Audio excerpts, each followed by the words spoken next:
The Triple B Podcast would like to invite you to come break bread with your brothers. If you like what you're hearing on the show, if you think we missed the mark, or if we got it all wrong, reach out to us on social media. We can be reached on Twitter at triple_B_pod or search Brothers Breaking Bread Podcast. We are the Brothers Breaking Bread on Facebook, and our email is brothersbreakingbreadpod@gmail.com. Further descriptions are in the show notes. Like, follow, friend, do all that good stuff, and please never forget to break bread with your brothers. How y'all doing? We out here, chilling in the spot. What up? How y'all doing? We out here, chilling in the spot. What up? How y'all doing? We out here, chilling in the spot. What up? How y'all doing? We out here, chilling in the spot. What up? Hey, what's going on, y'all? Brothers Breaking Bread Podcast in the house. Hey. We'll have a little potluck. It'll be good. Yeah, let's make it happen. Let's not just talk about it. This is a beautiful thing, man. It's all this blackness, and we all just getting together, we playing dominoes, we eating, we drinking. And, food is always just the extra, man. They deprive these people of their basic human rights, and we call ourselves Americans. We're supposed to be above all this. They'll fake the crisis. They'll make it seem way out of proportion. We brothers, we breaking bread. How y'all doing? We out here, chilling in the spot. What up? Trying to hold it all together, man. Life is moving fast right now, man. So it's good to hear everybody come through. I love that, man. I love it a lot more than I could say to you guys.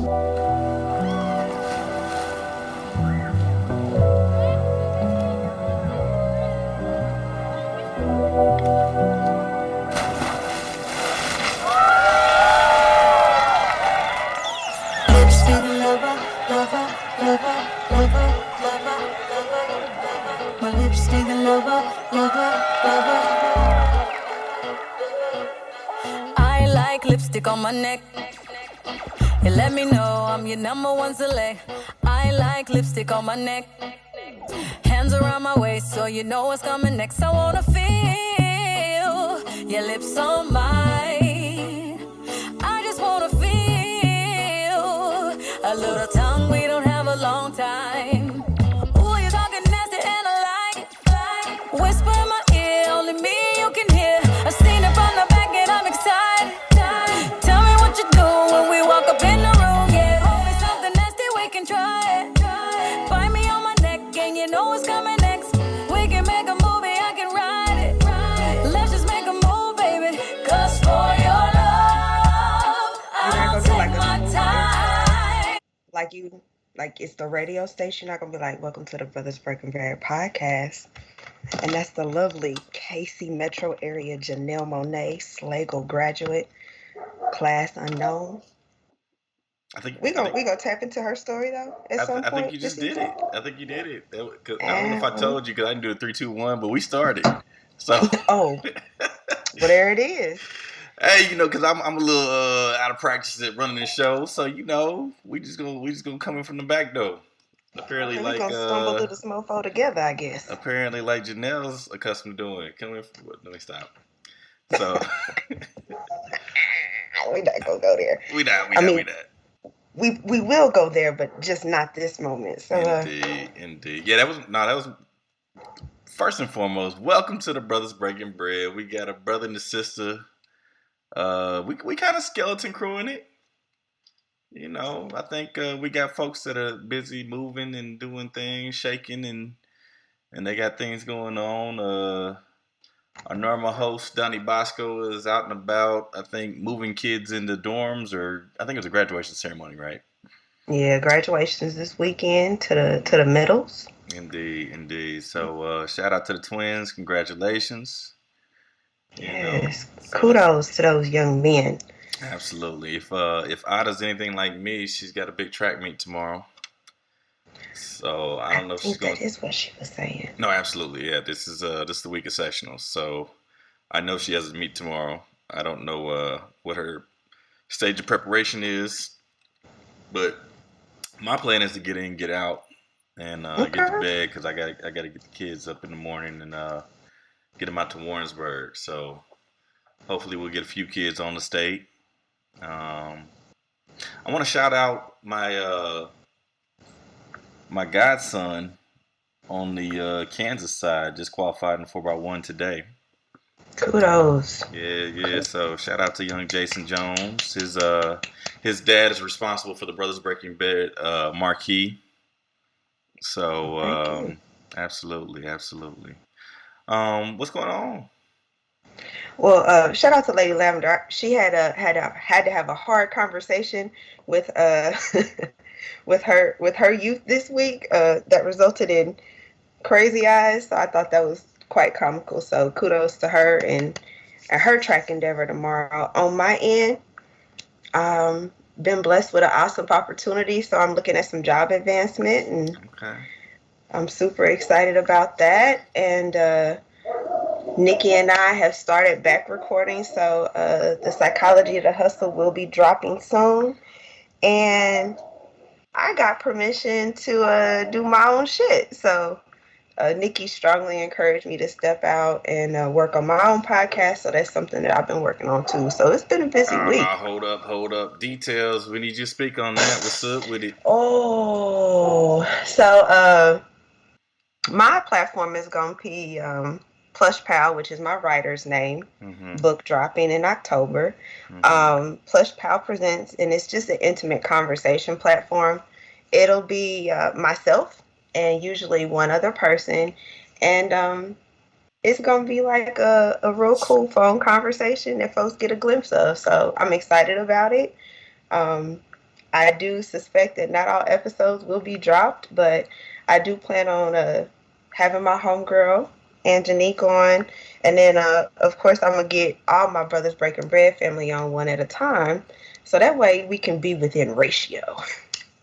No, you don't like it when it's 5-2. Yeah, no. This is about to be straight with the hand-to-hand combat. That's what I'm looking forward to. Okay. Well, y'all had me surrounded when I came on the Psychology of the Hustle. You was brave, and that was one of our most listened to episodes. So you came, you conquered. You did a good job on that one. I appreciate it. I came over there and spit the facts. That's all. So. Most deaf. So what you got going on here this week? School year is rounding out. I am checked out mentally. We had a round of a ridiculous amount of testing going on. I teach government, so we had our EOCs, end of course exams, followed by a state mandated constitution test, followed by a state mandated civics test. And for those kids that were in AP, they had the AP exam. So they had like 4 tests that were all mandated in the span of like 2-3 weeks. And so I basically checked out after that. We had a project that they were working on. I just kind of gave them time to get that done as they needed to. And so I'm about done. All I need, is a few kids who stragglers to turn their project. And as soon as they open the window up, I'm clicking send. And then I'm really checked out. We've been watching movies. Hey. Malcolm X. Watch Lincoln. All right. We've been watching some good movies, just trying to, rounding out some of the ideas that we had talked about and having some good discussions about that. So good, very good. Kids should be up here. So hopefully tomorrow I'll have some kids qualify for state. Next weekend I would be at the state track meet in Jeff City, and hopefully able to see out of there. And then when I get home from that, my kids should be arriving. So we'll get the summer started. Dope. And it'll be barbecue season. Ah. You know what that means? Yeah. The cookout coming? The cookout's coming back. We're bringing the cookout back to you for 2023. So we gotta look forward to that. We are in the stages of kind of planning what we want to do. We got some things cooked up. We throwing some stuff on the grill for y'all. You know what I'm saying? So be looking for that. Don't be surprised when people like, can I come put something on the grill? Yeah, you know, we gonna see who we gonna invite because not everybody gonna get the invitation. You know, so we gonna see who is worthy of coming to get a chicken wing or something like that. Oh, we Um, fancy. We got chicken wings on the grill this year. I Okay. don't know. Yeah, chicken wings is high these days. I don't know. We might have to reconsider. Drumsticks. That's what drumsticks. Drumsticks, or you gonna say it's maybe some thighs. We can get some thighs on the grill. But anyway, we got the passing of a national hero.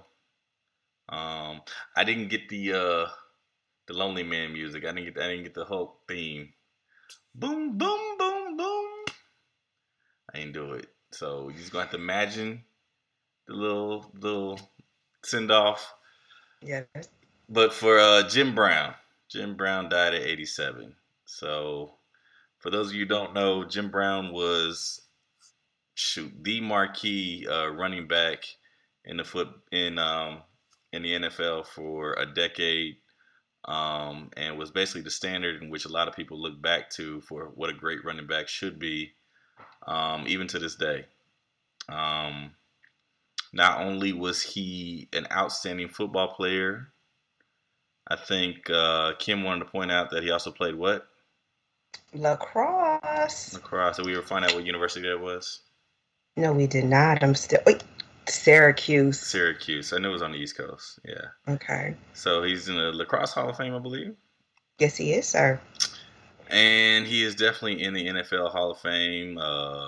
He played for the Cleveland Browns for about 9 years, if I'm not mistaken. And basically had a whole bunch of records that folks are still trying to chase. Shout out to that man. Shout out to that man. Can we give just a couple of other little, small little facts? First Please round do. draft pick Mhm. in 1957, 6th overall. Mm-hmm. I feel like that was high.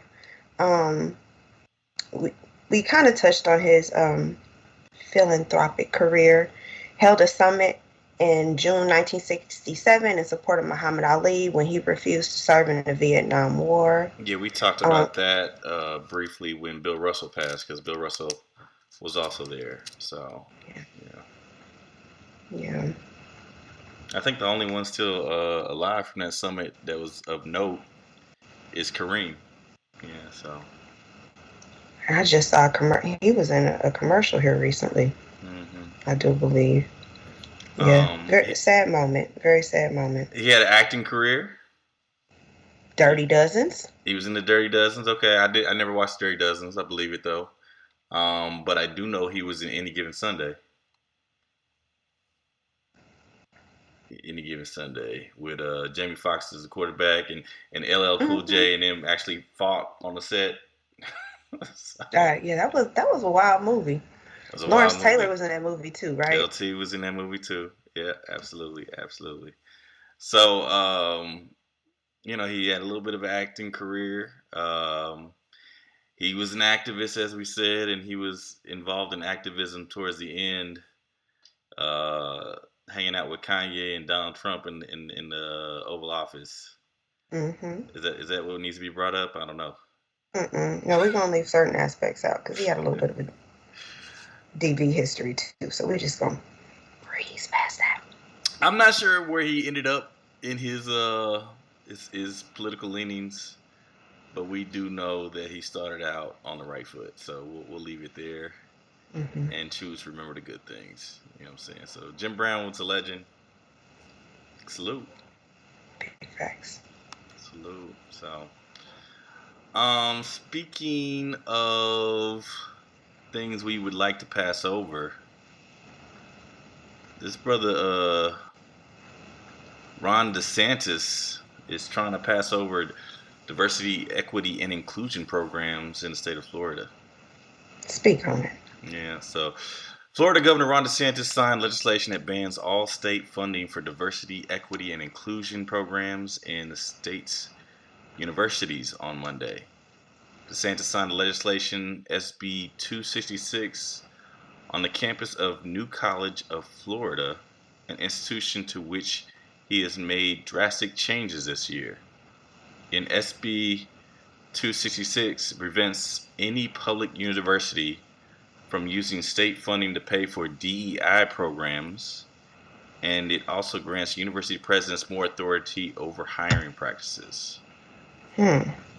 The bill is DeSantis' latest offensive against what he calls woke influences on education.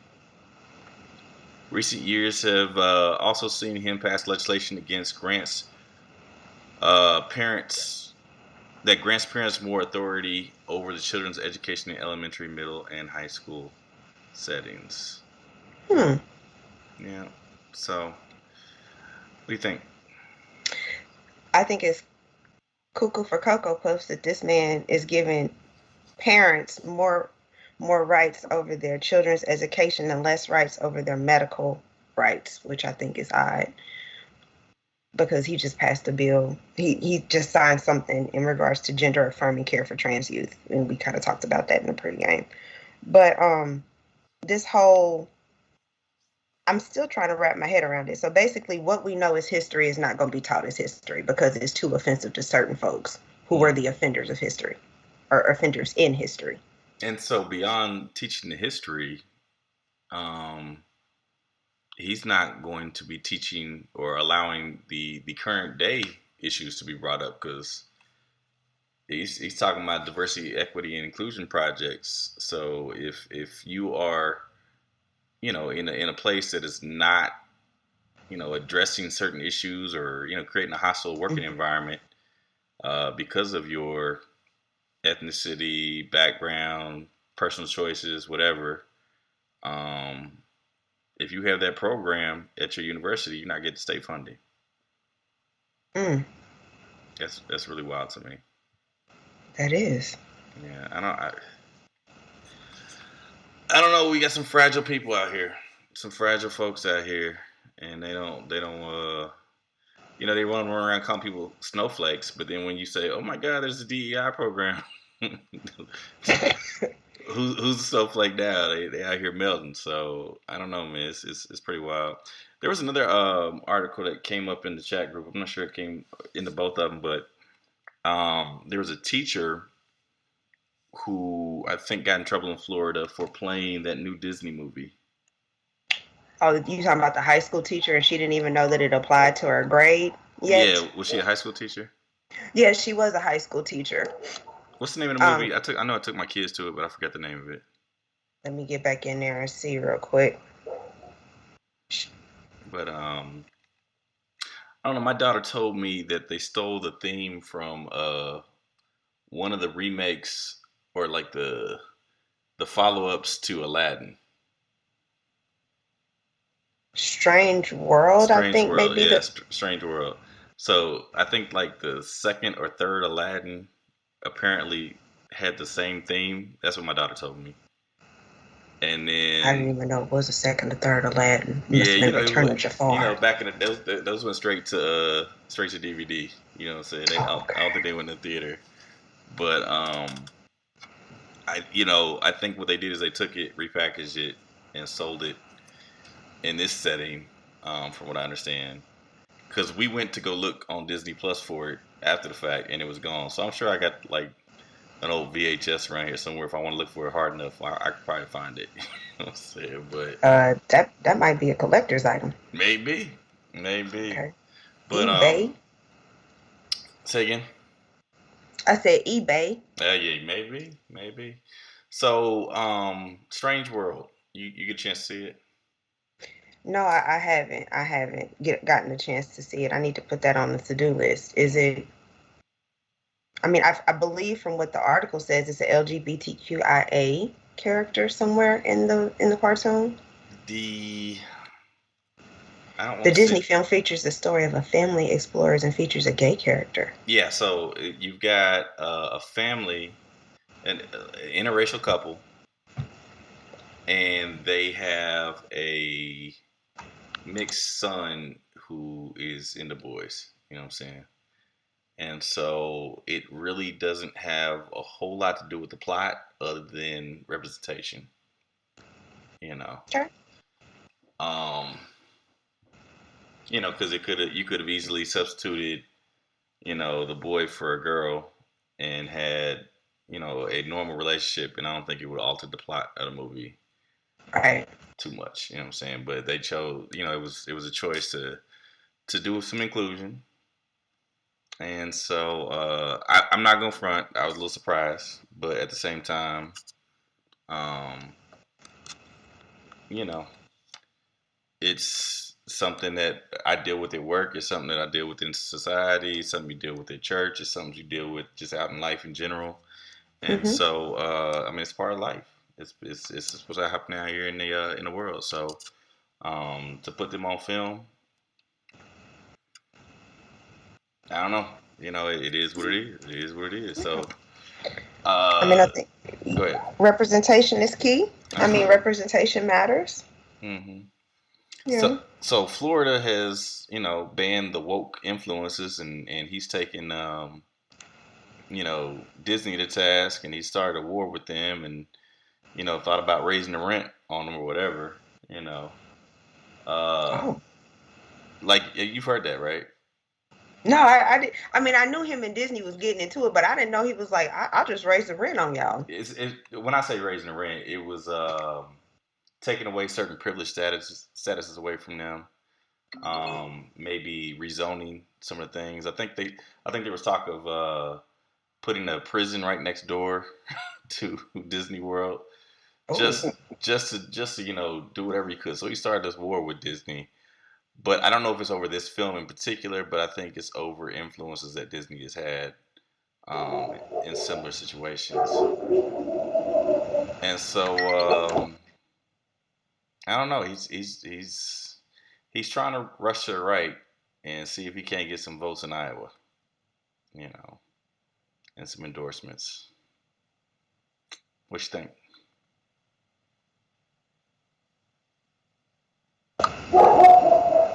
I, I got I got a dog barking in the background. I have no idea what's going on. This is, I mean, he's picking and choosing his battles. He's getting a pretty sound following in regards to, creating some chaos, but I'm still just struggling to follow. Like, this stuff has been in these cartoons one way or another. So, like, what's the big deal now? I do understand the DEI conversation, and I'm really concerned about it affecting, public school funding or state school funding. That's a concern. And now, as I'm reading through the article, they're saying that there's other states like Texas that they're trying to pass a similar DEI. This is just going to happen all across the United States at some point, where all the history is not going to be taught. I'm just at a loss, I guess. And I think that the history is they already started with the history to try to pull that so they can get away with bullshit in the present. And that's what this is. This is saying, hey, it's not like I don't know, the DEI programs I wouldn't thinking was like necessarily we're gonna teach, black history in classes. I was thinking it's more so like, hey, these hiring situations need to happen, or if you are you know, creating hostile working environments, we need to be able to address those and try to find solutions to these problems that are systemic and whatnot, and bring attention to that. I think they're trying to get away with bullshit in the present by getting rid of the, not necessarily the history, but, you know, take away your ability to, deal with the fuck shit in the present. That's me. So, I think it's nefarious. I think they need. I don't know. I don't know what need to happen, but it need to happen. And I don't know if the people of Florida need to stand up for what they believe in, but apparently they had because they voted this man in and they voted him in again. So, he barely beat a black man the first time, who was the mayor of Tallahassee. But apparently, he's kind of fallen out of favor, the opponent there, and I don't know if there's any challenge to him But shoot, by the time anybody would challenge him, he might be president. You know what I'm saying? So anyway, we got another one of our Republican favorites. Miss what we calling her? Was she GiGi? GiGi Boebert? Mm-hmm. Yeah, GiGi Bo. Lauren Yeah, GiGi. Lauren Boebert, we just found out. I was scrolling through Facebook. I saw a meme. I don't know. It's kind of mean, but it's accurate, and we don't really like her. So I don't know if that's justification or not. But it basically said that Lauren Boebert is gonna be 36, divorced, and a grandma, and that was unprecedented in Congress. I don't know if that's true or not. You know what I'm saying? But I think she is divorced. I think she is 36, and I think she is a GiGi. So we have an article here we pulled up from Fox News. Representative Lauren Boebert, 36, announces her first grandchild will be born in April. So this is May. We are led to believe that this child is already amongst us. You did the research. What did you find? I cannot find an article stating that this child is born. I mean, I could scour birth certificates, but why? I mean, she dropped this. Why can't we get a baby picture or something? I don't know. She out there in Rifle, Colorado. Somebody might kick in the door with a rifle and abscond with the child, Lindbergh baby style. I don't know. So she may not want to put that on the internet. True enough. But I don't know. I think I put it this way. When I hit my early 40s, maybe even late 30s, I was starting to find out my classmates were becoming grandparents, and that blew my mind. I'm getting to the point where my classmates are having kids that are graduating from high school, so it makes sense. But I'm well past 36 though. I'm about 8 years past that, so I couldn't necessarily imagine being 36 and a grandparent. So I was a parent educator for some time. My population was, teen parents. And at that time, I was 32, and I was just beginning to embark upon having kids. Me and my fiance were expecting at that time. And I met a 32-year-old grandmother. Mm-hmm. I was going in to actually work with her daughter. And then grandma ended up being pregnant at the same time as the daughter. So, it's odd because in one breath we have these conversations when we're dealing with a social demographic or a certain socioeconomic status. I'm sorry, I can't find my words today. But when we were talking about Tyler, which happens to be her 17-year-old son, who is expecting his first child with his girlfriend, it's very quickly discussed and then swept under the rug, i.e. we can't find a birth announcement or nothing about this baby that was such a blessing all of 2 months ago. But, 60 days out, we can't find an article. So I don't know. I think we're willing to have the conversation when it comes to certain spaces, and other spaces, not so much. Well, I mean, I don't know. Is this the context I heard about it was definitely derogatory, on Facebook, so it was definitely a shot at Lauren Boebert. Is there a context? Not context. Is there some sort of stigma? I think is what I'm looking at to be a 36-year-old grandma. Oh, I think so. I mean, I think it's. Is it warranted? I'm sorry. Go ahead. Should it be a stigma? Is it warranted?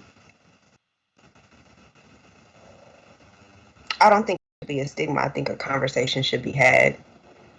You know, I I just feel like if someone is viewing it as a problem, then we need to figure out ways that we can alleviate that problem.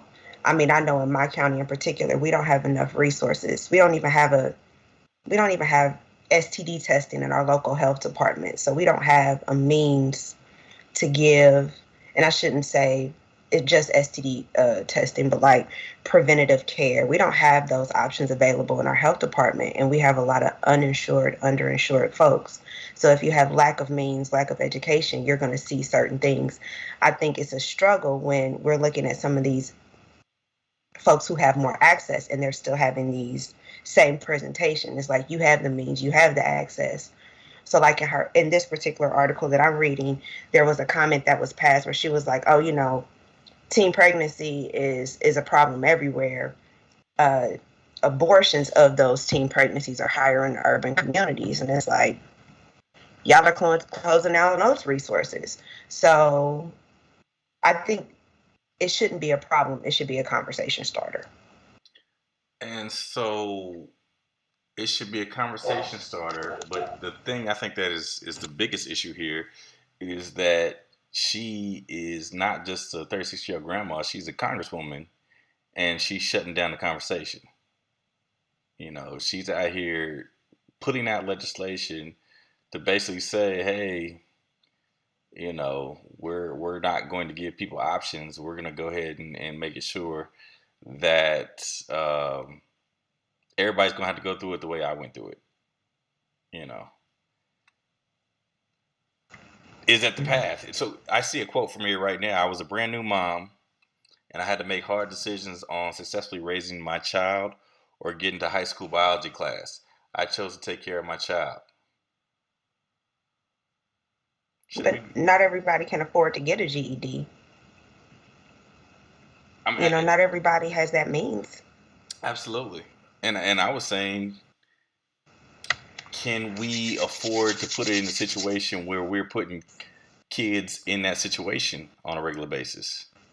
You know, because it's not even just about abortion. Sometimes it's about contraception. Yes. And so why are we asking kids to make a decision between going to biology class and having a kid? I mean, I understand that's something that happens. It happens. But why do we make it more likely that that is the scenario the kids are dealing with? Why aren't we looking at the situation that we dealt with and maybe trying to provide a better path for Tyler? Yeah, I think essentially, I agree with your point. I feel like in one breath we're saying the same thing. I think we need to learn from those past experiences and then grow. I mean, to me, I don't know how, well, I do know how old she is, but maybe they didn't have Homebound in the area that she was in. But Homebound is a program that can assist you to where you don't have to make a choice between your child or going to school. So a lot of it is just awareness about what is out there and what's available to you. But I also think that we do need to do a better job preventing situations like teen pregnancy, especially in communities where the resources are slim to none. I think that's the best when prevention pays. So is she promoting teenage pregnancy here? I think she's promoting following through. I don't think she's promoting anything more than this is what has happened, and this is what my course was for me, so this is going to be my course for my child. It wasn't just the course for her and her child, it was a course for her mother too. Oh yeah, you sure did say that. It was her mother was like 18 when she had her. Boebert gave birth to Tyler, okay, as an 18-year-old senior. Somewhere in this article, it basically says, hey, and this is Tyler talking to her. Didn't you make Granny a 36-year-old granny? Absolutely. That's what Tyler has said to his mama in a moment of conversation. And Boebert said, yes, I did. So there's a chain going on here. I don't know. I put it this way: she's been lucky enough to probably find a way to break the chain. I don't know, but for a lot of people, this is, hereditary, and there's no way to build wealth when, you know what I'm saying, you're asking kids to make these decisions this early, and give up the opportunity to get to biology class and then maybe go to a college class and set up themselves for higher earning potential and breaking these generational curses. You know what I'm saying? I'm not saying it has to be about abortion, but it should definitely be about sex education. Yeah. Needs to be more preventative talk, more contraceptive talk. Shout out to the PE teachers. Shout out to the sex educators out there whose fundings are, like I said, Wyandotte County doesn't even have a legit health department anymore where we're providing those level of services. And I'm really curious to see what our trajectory is in the next 5 years as a county. Pregnancy rates and maybe higher instances of child abuse. There's consequences to things like this. Children are blessings, but they're also viable environments for them to be raised in. And maybe Tyler's environment is viable, but not everybody has that. Yeah. And so for me, I get that there are young parents and people who, scratch and claw to find a way to make it happen. And I deal with a lot of those kids in class, but not many of those people have mothers who are lawmakers who can do something about it. So you saying she missed the opportunity? Missed a huge fucking opportunity. And she's really cementing that legacy to keep on happening, because this, that's the type of stuff she's fighting for. Mm-hmm. But the funny thing about that to me though is if we want that to happen again, where's the birth announcement? Where is it that if we know that a month out in April is going to happen, well, a month later we should see something on the internet saying, "Hey, congratulations, Grandma." GiGi. GiGi. So I don't know. Speaking. Wait, before we miss our opportunity. Go ahead. Brother Cole hopped on. Oh, did he? My bad. No, I'm over here looking at the internet. I ain't looking at the Skype here. Brother Cole, what's up? Speak on it. Forever hold your peace. He must have stepped away for. We'll come back to him. Yeah. But Yo, can you hear me? We can now. Okay. Yeah, I'm in this car, man, just navigating, driving to Dallas this weekend, man. Absolutely.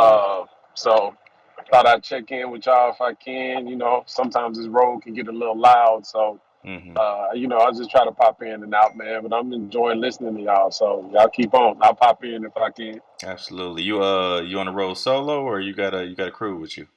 No, it's just me and Shantae, man. So we headed to just kind of get a little getaway, and her brother is coming in town because his son got an AAU basketball game up in Dallas. So we're gonna kind of just hang out for a day and a half now because I just spent an hour on I-45 in traffic in the parking lot. So, well, if you happen to run into them Jefferson girls, tell them what's up from Daddy. Right on. Absolutely. So, you got anything to add on Lauren Boebert, buddy? No, I just think it's funny. Everything that she somehow seems to stereotype or say, she is that stereotype. It's hilarious. Yeah. She is what she preaches not to be. It's funny. Absolutely. And so, I felt like we kind of got deep into it and tried to be responsible about it, but, at the end of the day, that shit made it is what it is. That bro. shit made me giggle. That's why it's here. So I don't know. The irony of it all. Yes, indeed. Speaking of irony, you got a meteorologist who refused to iron her hair. Ooh, that was a good one. So, what's her name? You want me to get into this one? Tabitha Bartow. Y'all know her name. She is a meteorologist at WATE. TV station in Knoxville, and she was pulled away from her training, and they basically told her, sis, straighten your hair or we're going to have to let you go. They gave her like a verbal warning, but after months of being criticized by supervisors for her appearance, namely her curly hair, she was let go May 9th because her style didn't align with the company policy. So Bartow goes on to say that it doesn't even sound real. The whole thing just sounds like a joke, and I wish it was. This article goes on to talk about women in television, but I had a question, which was, does the Crown Act protect non-women of color and their natural hairstyles? The 14th Amendment protects white people. This is true. It was aimed at, freedmen's sons and daughters. But it protects all people, so I'm sure the Crown Act would affect her too. She might have a case. Well, she got like a Jufro or something like that. It's like longer curly coils. It's the weight of the hair. So she has a nice curl pattern. I thought it was pretty. But for those that don't know, the Crown Act is a law that forbids discrimination based on hair texture and hairstyles. Crown stands for Create a Respectful and Open Workplace for Natural Hair.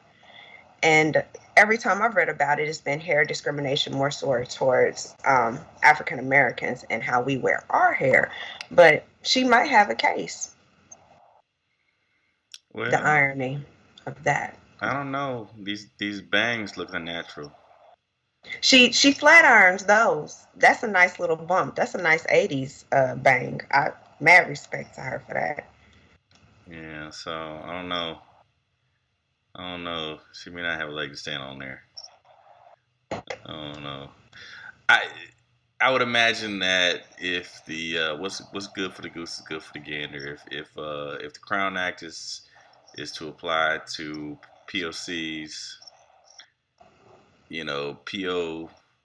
PONCs also. Did I coin a phrase there? I don't know if I like that one. You a punk.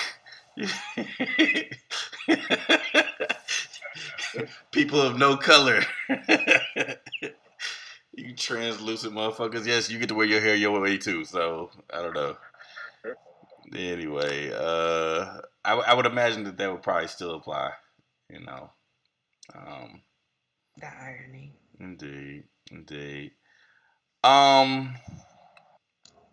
First witness is Miss Viola Fletcher. We had talked about the death of, Jim Brown. And we had talked about discrimination for even white people. We want to take some time to celebrate life for somebody who, was truly discriminated against in the 1921 Tulsa race riots down in what was the name of that community? Was it Green?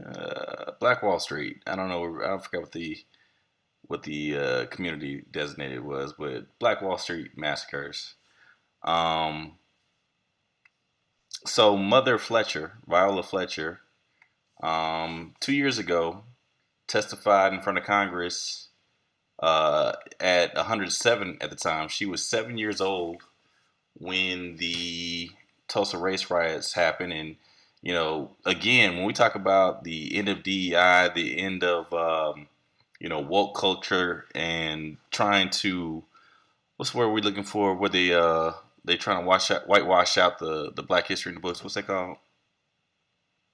Thought you said whitewash. I thought that's what it was. Yeah, but they have the term. And you made the nice little cartoon to go with it too. I forgot what it was. AC, you know what I'm talking about, man. Come on, man. Critical race theory. Critical race theory. Critical race theory. Where they trying to, blot out, the history. They were literally denying that the Tulsa race riots happened.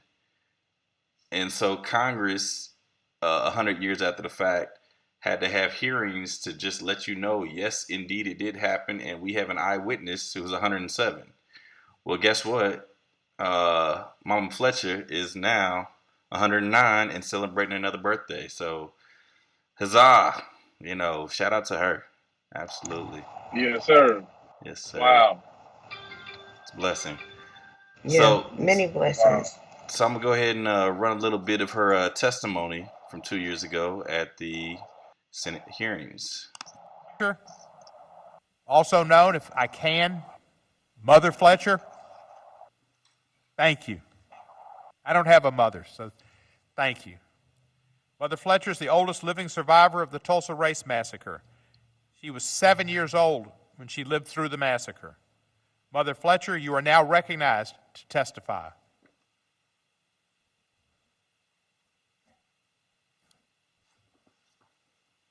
She got to hit that button.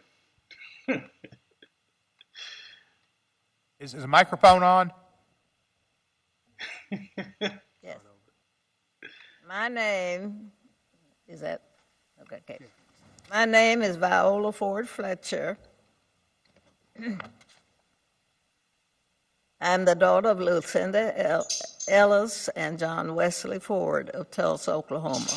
I'm the sister of Hughes Van Ellis, who is also here today. I'm a survivor of the Tulsa Race Massacre. 2 weeks ago, I celebrated my 107th birthday.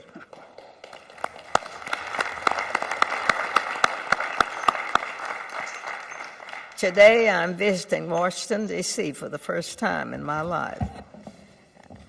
I'm here seeking justice, and I'm asking my country to acknowledge what happened in Tulsa in 1921. On May 31st in 21, I went to bed in my family's home in Greenwood, neighbors of Tulsa. The neighborhood I felt asleep in that night was rich, not just in terms of wealth, but in culture, community, heritage, and my family had a beautiful home. We had great neighbors, and I had friends to play with. I felt safe. I had everything a child could need.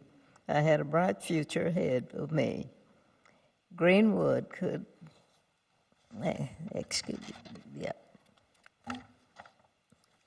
Still, Greenwood should have given me the chance to truly make it in this country. Within a few hours, all of that was gone. The night of the massacre, I was awakened by my family. My parents and 5 siblings were there. I was told we had to leave, and that was it. I will never forget the violence of the white mob when we left our home.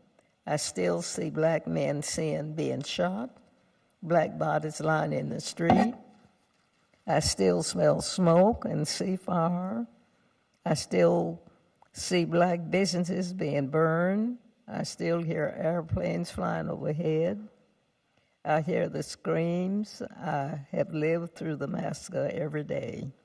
Our country may forget this history, but I cannot. I will not, and other survivors do not, and our descendants do not. When my family was forced to leave Tulsa, I lost my chance of an education. I never finished school past the 4th grade. I have never made much money in my country. State and city took a lot from me. Despite this, I spent time supporting the war effort in the shipyards of California. Y'all can't see this, but Jim Jordan was sitting in this testimony. And I'm like, he's smiling and he's like, hey, yes, this is beautiful. Viola Fletcher is speaking. She's a 107-year-old woman. Bro, you out here pushing critical race theory too, man. Fuck you.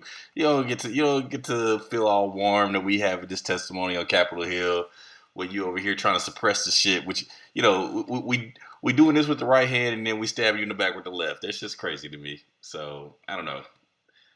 Jim Jordan just kind of gave you a reaction there. My bad. But I mean, the pain is still so super fresh in her voice. You know, her story, her being able to say that she has to relive that massacre every day, and even the acknowledgement out of her own mouth that the trajectory of her life has changed because of this monumental moment in history, down to her earning potential, down to how she interacts with probably just her neighbors in her world. That was a nice piece of audio. Thank you for pulling that up. Absolutely. And that's what I'm talking about with the DEI initiatives they got going on with DeSantis in Florida. There are still people who are affected in their trajectory in terms of their education, in terms of their earning potential, in terms of their generational wealth. The monies that their family was able to apply to their education and getting them set off on the right foot, that is still not being accounted for. And we just want to sweep this under the rug and take away funding from schools that are trying to be proactive and trying to bridge that gap. I don't know. I just really, I really can't fuck with the Republican Party at this point. I don't know. I just can't deal with the fucking Jim Jordan smiling in the face of women that they fucking flew planes over the town and dropped bombs on them.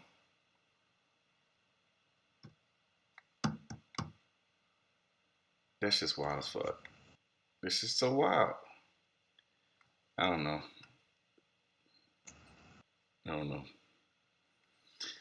AC, help me out, man. He driving. I'm gonna leave him alone. Yeah. I'm gonna leave him be. But it took that dark turn. I didn't want to. I want to keep it light. Shout out to Mama Fletcher. 109 years old. That's beautiful. Many more blessings to her. Absolutely. Maybe we covered this story before, but maybe we'll cover it again in another 2 years. When she's 11-1, as Bilbo said.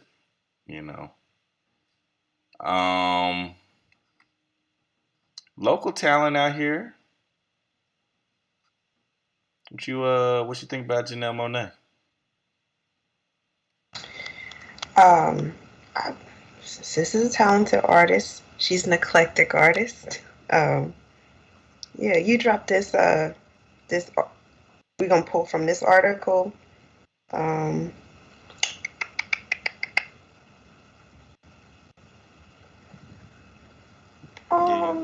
Oh, this article is different.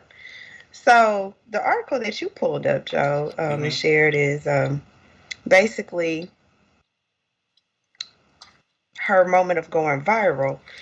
Janelle Monet flashing her boobs is a learning experience. This is gonna be down in the show notes, right? Yeah, I'm gonna try to make sure I get to that. I got a busy weekend, but I'm gonna get to it. Hey, on your time. Janelle Monet is one of all-time greats. She's an extraordinary, talented musician who also happens to be an exceptional actor. Mm-hmm. Okay. One of the few people capable of consistently lighting up every red carpet she graces. Monet ought to go viral every other day, but turns out that she has to show a little skin really to take off, maybe a lot of skin. On May 11th, Janelle Monet was performing to a lively audience when, as she was really getting into the music, the mood, the moment, Monet lifted her shirt and flashed her boobs to the crowd. Just for a moment, mind you, but being that this is the internet, all it takes is a moment. That's all it takes. Half a second, and it's out there forever. Janet Jackson style. You know what I'm saying? Oh, and it has a little. Oh, I didn't know it had a little visual to it. Oh, had you not seen it? Oh, so this is news to you. Yeah. This is fresh reaction. Okay. Yeah, no, she was out there. I don't know. Was she performing the song we played at the beginning? She might have been. I know. So it looks like she has been exploring being more free with her sensuality. you know. And I admit that I've seen more of her movies than I've heard of her music. You know what I'm saying? I definitely checked out the song because of the buzz that was going on, and I like the song, so I've been playing it a lot this week. Um, but I don't know a lot of her music, you know what I'm saying? But you claim that she's had this kind of energy already? Yeah, I feel like with the Electric Lady, that album, I think Janelle Monet, when she came out as being a part of the LGBTQIA community, she is, and I'm probably going to get this wrong, so please don't come for me, y'all, but I think she identifies as being demisexual. And so when she started, using phrases like that, I think people were kind of like, what does that even mean, sis? Like, are you gay? Are you straight? Or are you bi? Like, because that's kind of the spectrum lipstick of on her neck, most. so she likes lipstick on her neck. You know, she likes the energy that comes with the lipstick on the neck. That's what her being a demisexual is. But yeah, in the song she is talking about liking a lipstick on the neck. I just lost the article. Let me go back to it. So yeah, I think her energy has always kind of been on this. I am woman. I am a full spectrum of being a woman. I am energetically connected. But she's a trendsetter. I don't disagree that she has been an empowered woman her entire career. You know, I think she's definitely been on the forefront of speaking her mind and saying what she has. I think not only her musical art, but I think her art in terms of acting has proved that she is, black woman, hear her roar. And we definitely, she's from the dot, so we represent her around these parts, especially on your side of state line. As always. As always. But I think her representation up until this point has seemed more buttoned up. At least, and maybe that's her evolution as a woman. Absolutely. I can't imagine being. Just turn personal quick. Like growing up Midwest, growing up in a county, growing up church, growing up the way that she did. Mm-hmm. You don't have a whole lot of freedoms or liberty to be anything other than what people can wrap their minds around. So fitting yourself into this particular mold, I see why that may have worked with her. Now, she signs, she goes to Atlanta, she's being exposed to different cultures, she's being exposed to different things. Maybe she was expanding herself and just gaining knowledge. So maybe we've been blessed enough to see and walk this journey with her, and just see this evolution occur, because maybe it just wasn't accepted while she was, on 55th and Parallel. Yeah. No, I'm definitely not the same human being I was when I was 18. I'm definitely not the same human being I was at, in my mid 20s when I started having kids. After my divorce, I've been a different person, and so I think we're all free to evolve. I think we have. Somebody asked, I think the question I was kind of getting at was, is she this or is she that? Is she gonna be the buttoned up individual who, is an intellectual, or is she gonna be the woman who flashes herself and writes sensual songs? And I think somebody in the comments that I read basically says, why the fuck she can't be both? Exactly. And so as long as she's happy, I'm happy. I mean, I hope she doesn't feel pressured to do this. I hope she doesn't feel like, this is something that she needed to do in order to get exposure, expose herself for exposure. Yeah. I hope it's something that she did authentic and she embraces and she's okay with. But I'm gonna say this: if she ever want to flash her titties, hey,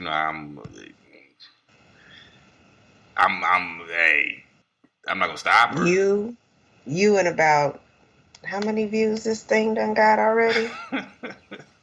Millions upon millions. Is trying to see her areolas.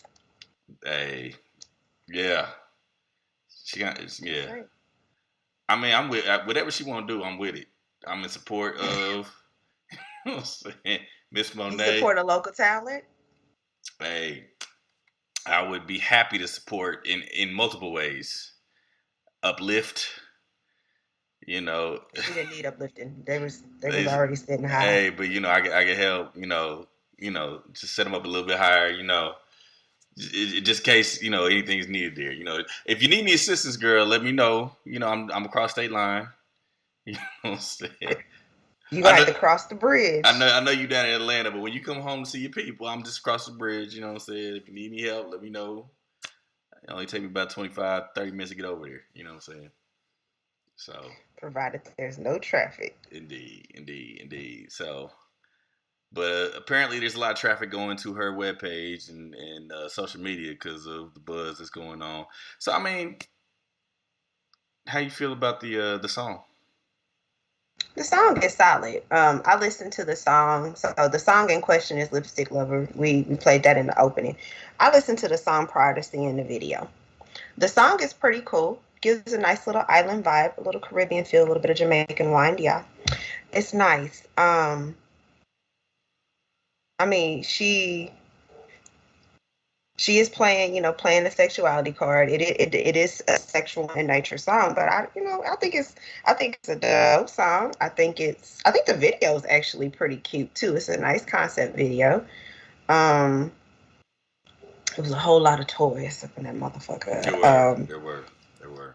Matter of fact, I had to sign in to YouTube in order to play the video because it wasn't just gonna play the video for any old Tom, Dick, and Harry around here, or Harry is Tom, Dick. But no, okay, stop.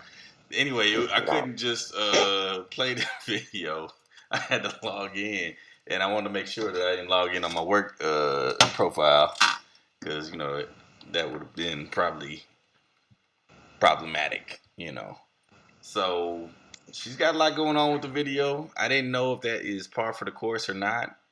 Just based on the representations I had seen, it was not. But I defer to people who have paid more attention to her art. Yeah, I feel like what was that album? Not The Dirty Computer. She had some really nice visual concepts on that one. The Electric Lady. That was the album that had Queen featuring Erykah Badu on it and Primetime featuring Miguel. They had some pretty good visuals to it, but somebody is going to correct me. They are going to know the video that she had the vagina lips on. So, I mean, she's always kind of been like out there in her visual representation. I like her music. I like her visuals. She actually puts together like a good music video. Not like some of this other stuff I've been seeing recently. Well, I mean, shout out to one of KC's own. From the dot. From the dot. Even though you was talking shit about Slago earlier, we ain't gonna say nothing about that. All my stallions know that I love them in one way or another, but it's the stallions. That sounded like shade. I don't know. No shade. Blue and gold. Yay to the blue and gold. Yay for them. All right, so speaking of shade, I came across a Facebook post that basically started saying, let's throw shade at our old employers. And the statement was, what juicy secrets can you finally share now that your NDAs are expired? And I don't know. I spent a little bit of time on this and thought I'd share it to the group. I thought it'd be fun to have on the podcast. But I think some people was telling some business they probably ain't had no business telling. I don't know. I was thinking we could probably just go through the comments and pick out some of our favorites and maybe even make some people famous. You know what I'm saying? Yes. I feel like these people were doing the work of the Lord. So I did have a favorite, and I should have screenshot it.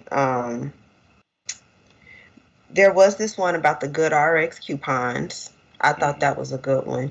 Chantel Nelson, you doing the good work of the Lord. She used to look up Good RX coupons, cheaper stores, and med discounts on her phone for customers who couldn't afford their meds despite corporate telling us to not do it. Way to shove it to the man. I was so tired of seeing rude, entitled people getting whole bottles of Percocet and Oxy for no charge, but then having to tell someone who had been intentionally missing doses or diluting meds because they had gotten so expensive that their meds were $300+. So shout out to Chantel Nelson for doing the good work of the Lord. Absolutely. I saw. I'm not in front of it, but I know if I scroll through here, somebody said they used to work at Chick-fil-A, and basically what they said is that Chick-fil-A, if your card was declined, they were not allowed to tell you that your card was declined, and they were to give you the food anyway. And so they basically said, do as you need to with that. So those of you out there were driving around, not on Sunday, but any other day of the week, if you're driving around, you want some Chick-fil-A and you ain't got no money in the account, that might be a way to get you a little chicken sandwich or something like that. I don't know. Do you know how many people that has blessed? Literally 15,000 people have acknowledged that comment alone in 3 days. That's crazy. 15,000 people. That's crazy. Sure. Yeah. So I mean, I don't know how Chick-fil-A gonna feel about that.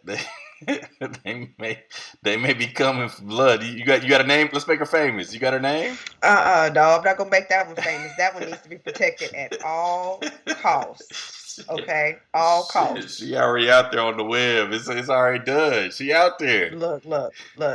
I like my Chick-fil-A. I am going to save this sis. I don't want her getting in no type of trouble. So, AH, kudos to you. I ain't even gonna say your whole name. AH. Thank you. 15,000 people. I got another one here that I actually commented on. It said, I don't know, it's weird, W. Amber Turbis or something like that. I don't know. She said, so she wasn't clear about which dentist office. So she didn't, I guess she probably keeping some distance here. But she said the dentist office I worked for scheduled unnecessary root canals to fill their books. I said, I knew it. I knew these motherfuckers be making schedules just to get banked, man. Fuck that shit. They be drilling on niggas' teeth for no apparent reason. All that shit's evil, boy. That's so nefarious right there. Oh man, I'm taking it back. You took that one personal. Personal. I like this shit. Oh, I knew it. So I don't know. I've never had a root canal, but I just know they be finding holes or doing whatever they can just to go ahead and set up the next schedule. So what else? What else struck you there? Oh, okay. Malia Holman. Now this one is near and dear to me. Sis used to work at Lane Bryant's for Plus Girls. I would scan coupons for guests that couldn't afford those expensive ass bras and give them discounts if they were regulars. Every woman deserves to feel pretty. $85 for a fucking bra. That's crazy. Janelle Monet don't have that problem. She don't look like she wear them. That's not her calling. But for those of us I can attest, she doesn't need to. Yeah, she don't. I've seen she don't. But for those of us that need the underwire and the back smoothers, them Lane Bryant bras being $85.97 a piece is just ridiculous. So thank you, Malia Holman, for scanning them coupons and giving them Lane Bryant bucks. Kudos to you, sis. Yeah, shout out. I don't mind seeing a nice little Lane Bryant bra here and there. That came full circle. Look, I don't mind seeing them on the floor. Hey, I don't mind seeing 2 full circles with that.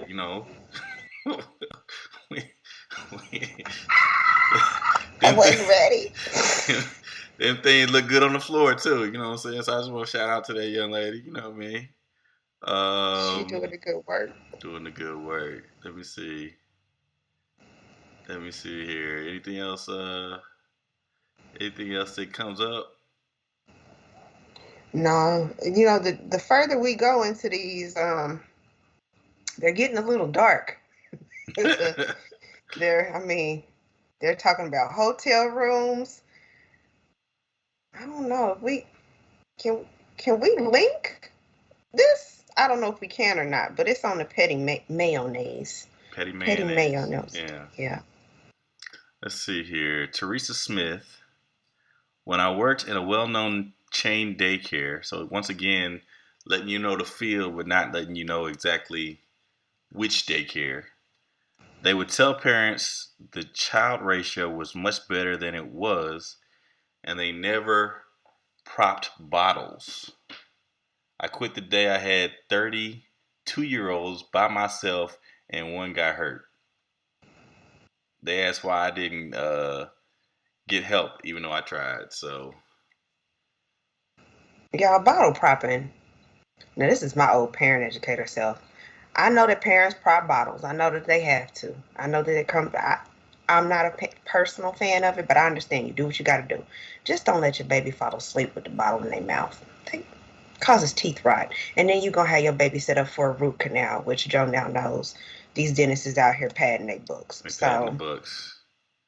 They're out here padding the books. Oh, shit. Here go one. Okay. I didn't have an NDA, but Outback Steakhouse has roaches real bad. Worked there for 4 months, and they were my closest coworkers. Oh, okay. So she throwing shade. Hannah Brown don't give a fuck. Outback Steakhouse. Get your roaches under control. With your blooming onions and shit. Watch out for that. No. You're never gonna eat nothing fried. You probably won't go to an Outback from here on out. But you never eat anything fried from Outback after hearing that story. That's just wild. You just won't. That's just really wild. I think I should probably be going by the numbers. Who got the best numbers here? Let's see anything else here?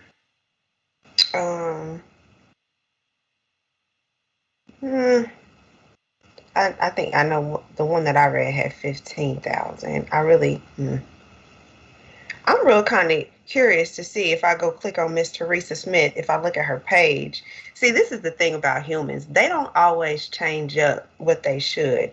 So I'm going to go to her about info and see if I can see where she worked previously. Okay. Because people don't always change that. Caring classrooms.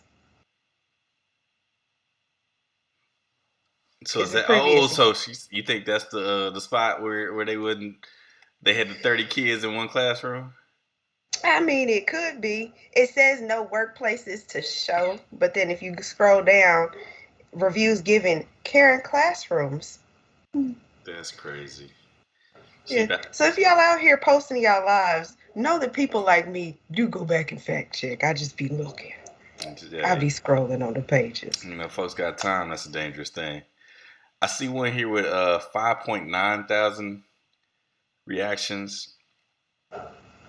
You got Sincere Martinez. I went on Judge Mathis before. They make up the script and had me try to memorize it. They teach you how to cry and all. And the courtroom was basically in a studio, but I came in through a garage type door and found out the judges on the show had to give. Hold on, I gotta expand that a little bit. Let me see if I can. My slow ass computer let me do it. You know what? I ain't gonna fight with it. All I know is that Judge Mathis got you memorizing scripts. Let me see. Okay, hold on. It opened up. So I found out the judges on the show have to give up their law license to be one on TV. So they can't lock you up or anything, but they pay me good.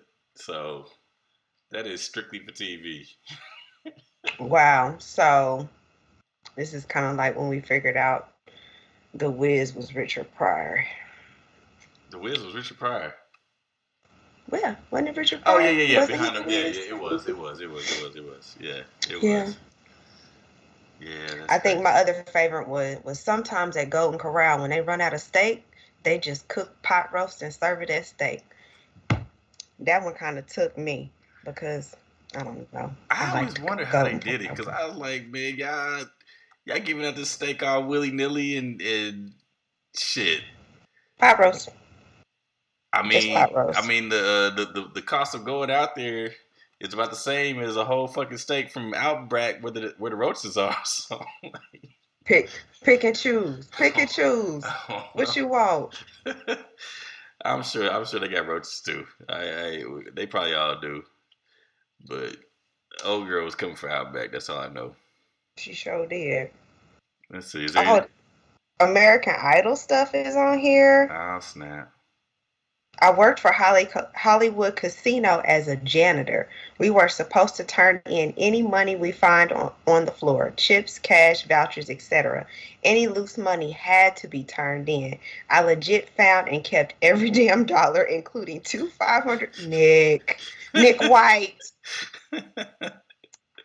He said two $500 chips. This rich couple didn't even realize they dropped. All in all, I pocketed about 1,500. Okay, so you really didn't do a whole lot of pocketing because you pocketed two $500 chips in one night, and then over the course of the rest of your short-lived career, I'm pretty sure you got another 500. Casinos got cameras every damn where. Oh yeah, because in casino they hit him with the hammer for is this the hand you shuffle cards with? Okay, that's the one we're gonna smash. So, I'm looking here at Miranda Hernandez. Miranda Hernandez said no NDA, but I was a cashier at Walmart. There were always elderly or people that at least looked like they were in need. Old people who I'd hear say, I hope I have enough, or moms with kids with tattered clothing that were buying clothes or shoes. Me being my natural empathetic self, I only actually scanned a few items and would bag the rest. They always looked at me in a way of saying thank you. Some others that had tears in their eyes. I was young and didn't care about the company's losses. I never actually told anybody about this. It was like 11 years ago. So Miranda Hernandez out here stealing from the man for Robin Hood theory, giving back to the folks. So I mean, do the work, Miranda Hernandez. now, does Walmart come back? It was 11 years ago. Can Walmart come back for and recoup them losses? I mean, I imagine it's a statute of limitation. Had to be, right? I hope so. I hope so. Yeah. We don't want sis getting locked up. Nah. Anything else look good to you? Some bank stuff on here. TD Bank intentionally posts credits after debits so the bank accounts can overdraft. What? You motherfuckers, you bastards. TD Bank, your days is numbered? Is there a real okay, here, now hold on. Let me see what TD Bank stands for and where y'all located, because I know we got listeners everywhere. TD Bank stands for taking your dollars. What are you trying to do? That's some bullshit. Okay, let's see where TD Banks.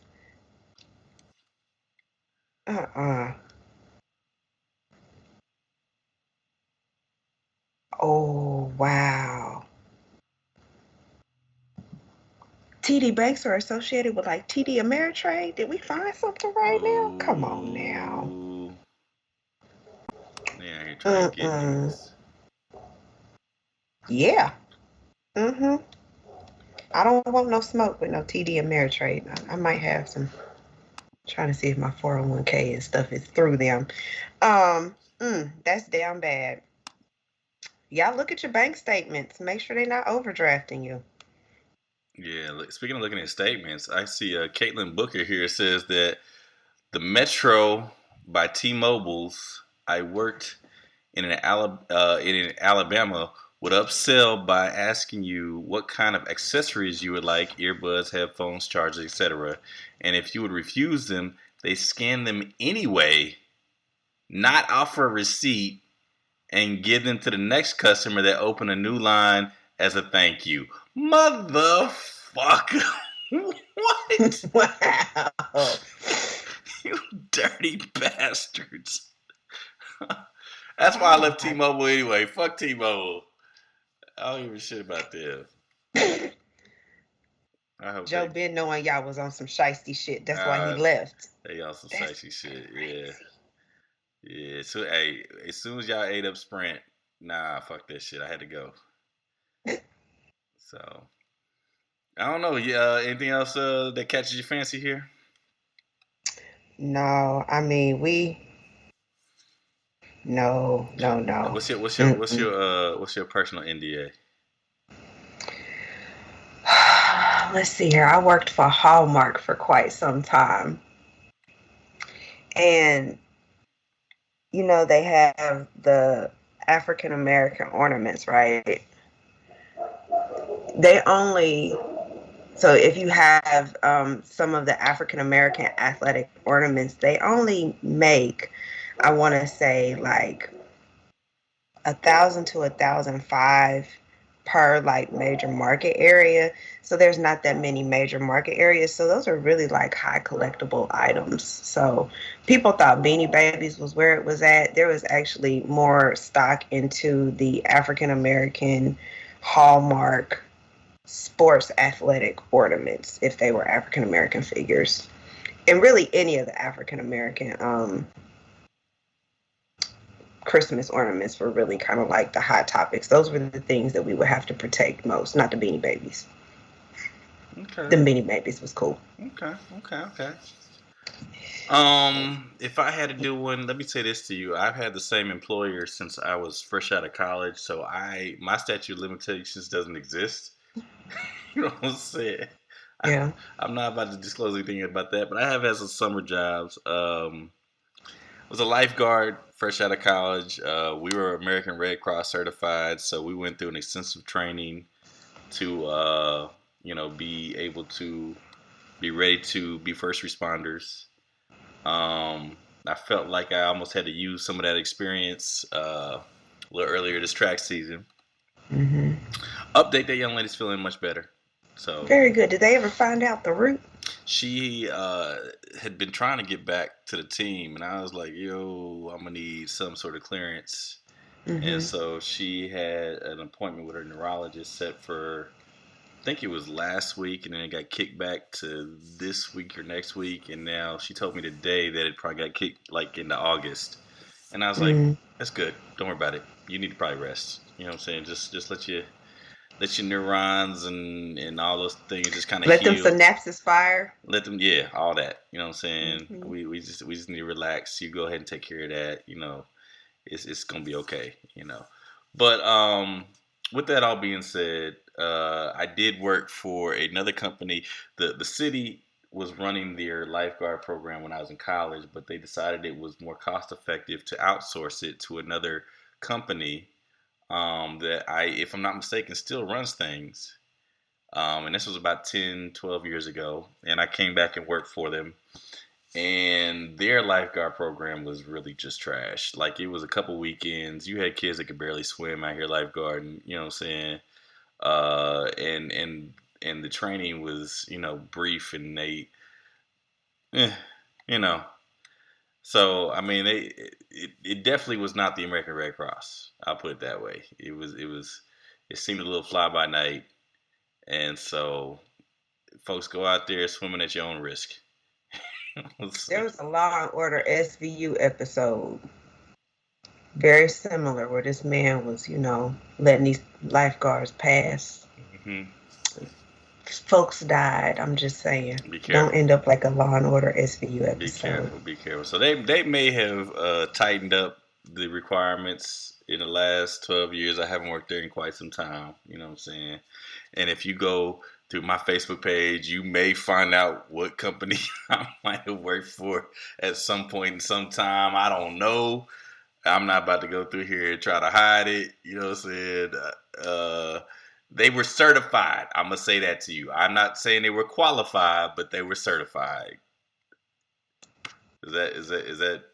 That's a word right there. You may be certified, but you may not be qualified. You know what I'm saying? So, anyway, if you ain't got nothing else, else you want to add to for the good of the cause? Nah, we goody. Yeah, I think good brother AC was on the road and he had to hop off. So, safe travels to him and his woman. Yes, be safe, y'all out there on the road. Absolutely, and once again to the twins, congratulations on the graduation. It's that season. It's that season. It's the season. Kudos to those young men. Absolutely. So for Ms. Honey Buns, we got half of the Brothers of Doom, Joe Jeff. We are asking y'all to please, pretty please, sugar on top, never miss an opportunity to break bread with your brothers and sisters. We out.